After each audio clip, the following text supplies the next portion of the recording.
Good afternoon, everyone. Just a couple of things before we start. Can I just say thank you to Gareth for inviting me to talk today, and can we all just give a round of applause to everyone that spoke today, everyone that's put the effort into making this conference happen. It happens for free. Don't underestimate the amount of effort that goes into delivering that. So just a round of applause for everyone, please, before we crack on.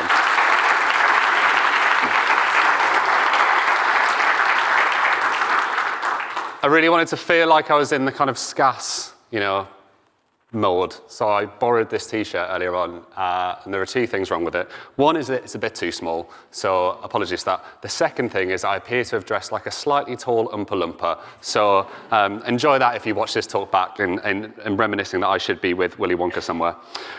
I want to take you all back to 2016 in Scotland, so just have a little think about that, and for some of you that will be easier than others.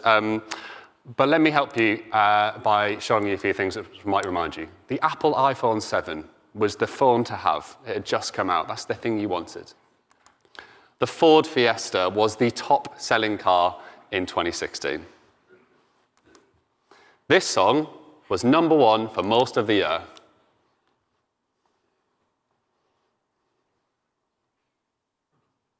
Or not.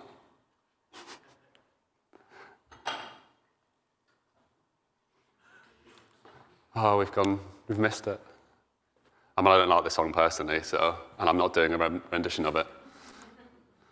It's Drake, One Dance. Feel free to go listen to it on YouTube later. Believe it or not, this drink, which you've already seen, was rapidly heading towards one of the top 100 drinks selling in the UK. That is not a lie. Feel free to have a look at it. And ambulances looked like this in Scotland. And I'm not entirely sure, I think England beat Scotland in the Six Nations that year, but I'm not entirely sure. Don't worry, I'm partly Scottish. And to really think about the 2016 conference that year, which was Shift Happens, I'd like you all just to stand up for a second, please. Don't worry, it's not long till you'll get your Buckfast. Okay. So in the true spirit of Shift Happening, you've all just had an out-of-hospital cardiac arrest. I'm sorry about that. In 2016 in Scotland, if you had an out-of-hospital cardiac arrest, less than half of you would get bystander CPR. So if I could just ask the whole middle section to sit down, please, because unfortunately, you probably haven't survived because you didn't get any bystander CPR. Of those, there's about 120 of you in the room, okay? So bear with me on my maths here, this might not be quite right.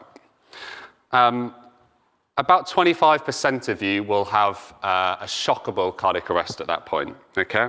Now, that equates to about 30 of you in the room.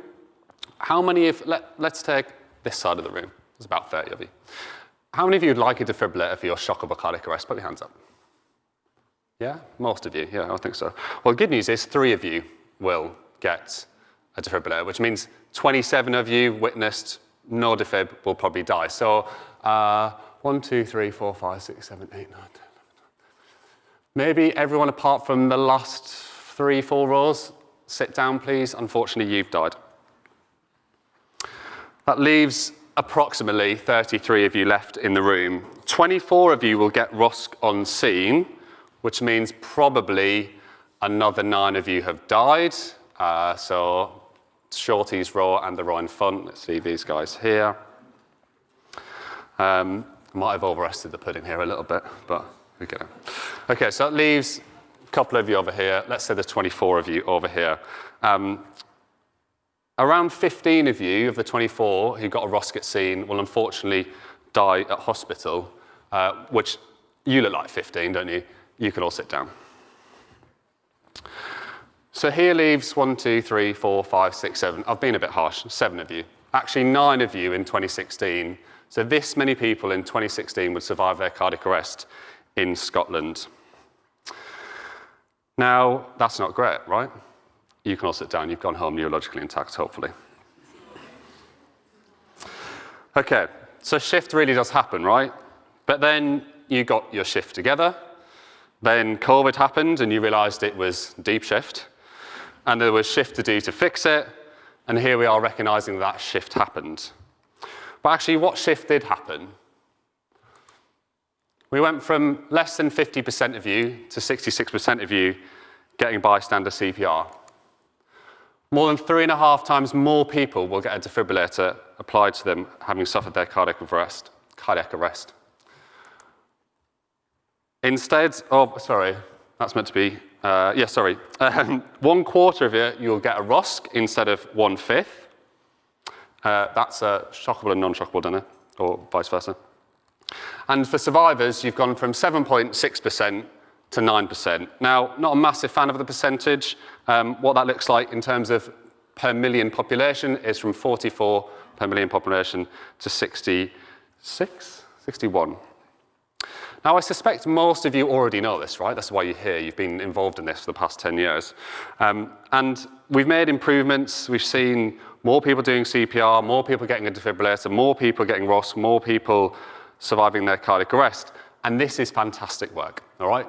We should celebrate that. But it's not done, and we need to keep shifting. The question is, how do we keep shifting? Gareth, you're free to use keep shifting for the next SCAS, by the way, but I don't know if it's probably doesn't fit the rhetoric quite much. Now, this is where it gets a bit cheesy, so please bear with me. What I want to do is tell you what I think shift means, and importantly, I want to talk about each element of shift. And when I'm talking about these, I want you to think about what it is you do and how you can contribute to those individual elements of the shift. So here's the first one. Stay focused. Again, I don't need to tell anyone in this room to rest on their laurels. We've made incredible improvements, we've made incredible progress, and we should celebrate those. But we do need to focus on what we do next. In a system that's as complex as cardiac arrest care, it's easy to feel like what we do is just one small part, okay? But every part matters. And your part, your decisions, your actions, your standards, contribute directly to someone's chance of survival. What you already do matters. The way you teach, the way you lead, the way you deliver your care, the way you support others. That all matters. It's the foundation of a system as it stands today. But staying focused isn't just about continuing what we do and doing it well. You've got to ask a little bit more of yourselves. The biggest gains in survival won't come from one breakthrough moment, okay? It'll come from thousands of tiny decisions made by people like you choosing to do things just a little bit better or a little bit different. And those things add up.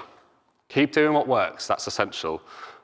But like Professor Lockie said earlier, we've got this ceiling at the minute of 10% of cardiac arrest. It doesn't have to be the ceiling. Look what you could do better. Be curious about it. Act upon it. Because the truth is, none of us can change everything, but every single one of us can change something. And when each of us makes that contribution, every time just a little bit more, that's how the system evolves, and that's how cardiac arrest survival improves. There's no pun intended in this one. Keep the patient at the heart of everything you do. It's easy, it's almost inevitable, to become focused on the system. The metrics, the protocols, the figures, the rates of survival, and sure, all those things matter, right? They're essential, but they're not the reason we're here. At the center of all of this is a person with a life beyond their cardiac arrest, a family waiting, often without knowing that their life is about to change, a community that may or may not have had the opportunity, the education, or the confidence to act, and in fact your colleagues standing beside you, doing their best in some of the most pressured moments they'll face to save someone's life. Keeping people at the heart of what you do means constantly reconnecting with that reality. The system is crucial, but it's not all about efficiency. Of course, the time to CPR, the time to defibrillation, and advanced resuscitation, it's all important. But patients and their rescuers need care in the context of their life. Care that reaches them where they are. Care that reflects their community, their access, and their understanding. Care that doesn't unintentionally exclude. So don't just keep patients at the heart of what you do. Keep the core survivors, someone's doorbell, the rescuers, the emergency responders, the aftercare teams, and the communities central to every bit of work you do. And keeping those people at the heart of your work isn't a passive thing, it's an active thing. We probably have more understanding, more evidence, and more data than we'd ever had about how this contributes to your chances of everything. Your chance of education, your chance of survival, your chance of CPR, all those things that we already know. But it's not because the science is different, It's not because the treatment is different. It's because the access, the opportunity, the education, and the support are not equally distributed. And if we're honest, that hasn't happened by accident. That's happened because somewhere the system has failed to reach these people. And we also know that that shouldn't be the case. Who isn't in your teaching session? Who isn't represented in your community engagement? Which areas don't get the same focus, the same resources, the same attention? And then the harder question, what are you going to do about it? What am I going to do about it? So whilst you're staying focused, keeping the patient at the heart of everything you do, and think about all of that, and how do you reduce the inequality in all of that? We make it fairer, we make it stronger. Diane might disagree with me in the innovation bit here, but if we want to improve survival, we need to think differently. And we need to innovate. We need to challenge where we are today and be willing to move beyond it. Now, I'm slightly biased, right? So I think the next bit for us as an ambulance service is video. Gareth, get video in Scotland, please. Because the reality is we've worked really hard over the years to strengthen the chain of survival. We've refined it, we've improved the processes, we've standardized the care. It's made a difference, but we've put in a lot of effort, and we're still only seeing marginal gains. For what we've been doing, we should be seeing massive change. And that, for me, tells us something important.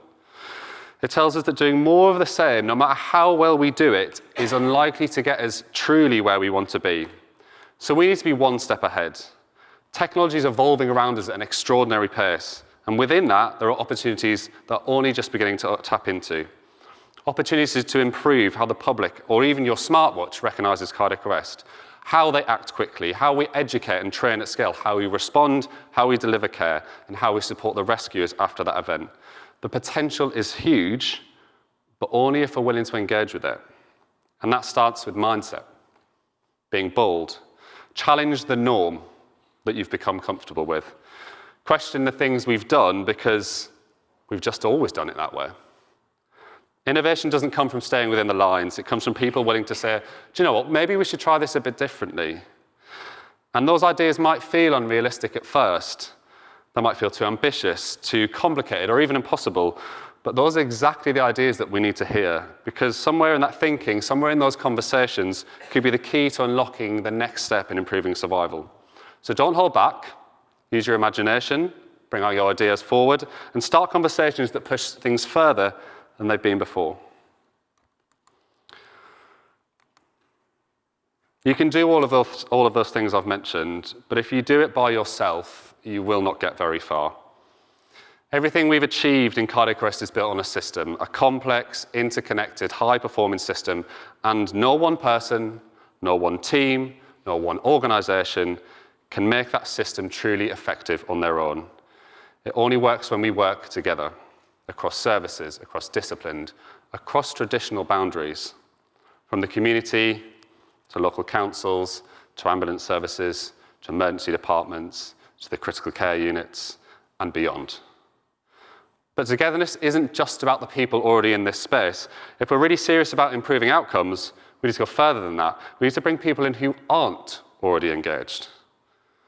People who you wouldn't expect to be engaged. Mathematicians, people who make buildings, all that kind of thing. Because cardiac arrest isn't just a clinical problem. It's a public health issue. It's a community issue. In many ways, it's an emergency that started way before we even arrive. So togetherness means widening that circle. It means working with communities, not just for them, but with them. Connecting with schools, education, local leaders and organizations. It means building partnerships to strengthen prevention, improve education, and support people before, during, and after cardiac arrest. But importantly, it means joining it all together. Not as isolated efforts, but as one coherent, connected system. A system that prevents where it can, responds effectively when it must, educates continuously, and supports compassionately. And keep the patient at the center of that throughout. This kind of system doesn't happen by chance. It's built intentionally by the people who choose to collaborate, to share, and to bring others with them. That's people like you in this room. So let's keep shifting, but don't do it in isolation. Do it together in collaboration, true collaboration and partnership, with a shared purpose. because that's how we build something stronger than any one of us alone. Before I finish, I want to introduce myself. Now, most people do that at the beginning of their talk, but to be honest, it doesn't really matter who I am or what my background is or what my experience is. I'm not better than any one person in this room to contribute to changing someone's chance of survival from cardiac arrest.